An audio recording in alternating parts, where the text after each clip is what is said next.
Alors, Marco qui parle de Lewis Hamilton. Il est à mi-chemin du niveau de Verstappen. Quoi?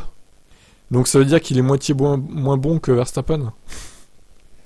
Max conduit avec plus de confiance que jamais, avec une meilleure vue d'ensemble tout en devenant un expert du pneu. Par exemple, il roule plus longtemps avec un pneu tendre que ses rivaux avec un composé plus dur. Je pense que pour lui, il n'y a pas de limite. Il monte dans la voiture et est tellement confiant dès la première séance d'essai libre, dès le premier tour, que vous pouvez voir quand c'est mouillé, c'est 2 secondes plus rapide que les autres dans les premiers tours. Tout le monde doit se rapprocher en premier. Horner, directeur de l'équipe, a comparé Verstappen à Vettel, qui a remporté 4 titres. Ils partagent la même soif de gagner, mais ce sont 2 personnes complètement différentes. Max est un pilote très naturel, instinctif. Sébastien a beaucoup réfléchi à sa conduite. Je pense que Max est moins absorbé par les détails que Sébastien.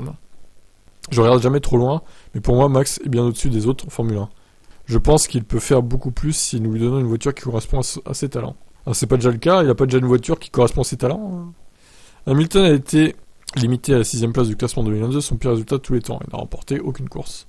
Donc pour revenir à ce que dit Marco, c'est au début de l'article, il n'y a que 2 pilotes en Formule 1 qui sont à mi-chemin du niveau de Verstappen, ce sont Leclerc et Hamilton. Donc voilà. Leclerc et Hamilton sont moitié moins bons que Verstappen. Ils ont moitié moins de talent en fait. Mon Dieu. Il peut arrêter de dire des conneries comme ça un jour lui, ou ça se passe comment là? Marco, faut se calmer un petit peu, Bon, je vous laisse commenter, c'est trop.